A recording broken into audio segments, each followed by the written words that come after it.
This is Bill at Highland Hill Farm, and today I want to tell you a story about Mother's Day. A couple days ago, a man came here looking for a holly for his yard. And when he was ready to pay, he said he also needed a holly for his mom. Now, this man was about my age, so I said to him, well, there's some little perennials outside the window here. Just take her one and tell her it's from Bill at Highland Hill Farm.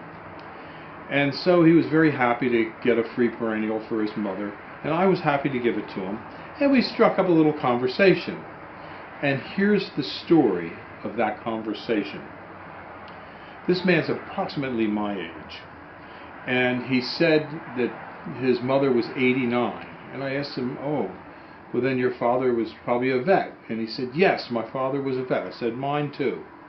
And he said that he really missed his father. His father died a couple of years ago. And I said, I also. My mother and father are both deceased, and I miss them both. And then he said, was your father in the Army? And I said, no, my father was in the Army Air Corps. And he was saying that his father was in the Army.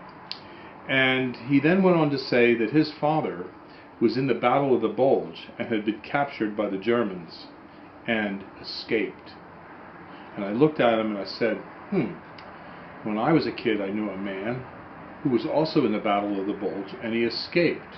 And that man was a true hero to me because he taught me an awful lot about life. And he said to me, what was that man's name? And I said, that man's name was Benny Janeski from Lambertville, New Jersey. He looked at me in surprise and awe, and he said, that's my father.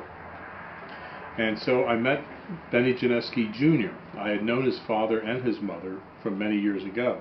In fact, I knew they lived on Rock Hill Road in Lambertville, or Rocktown Road in Lambertville, and that his father had a TD9 bulldozer, and it started with gas and ran then with diesel. He switched it over from gas to diesel.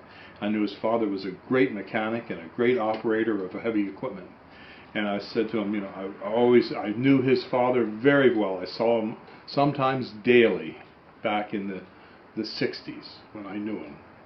And so that's the story I wanted to tell you today about the two men that mean a lot to me, my father and Benny Janeski.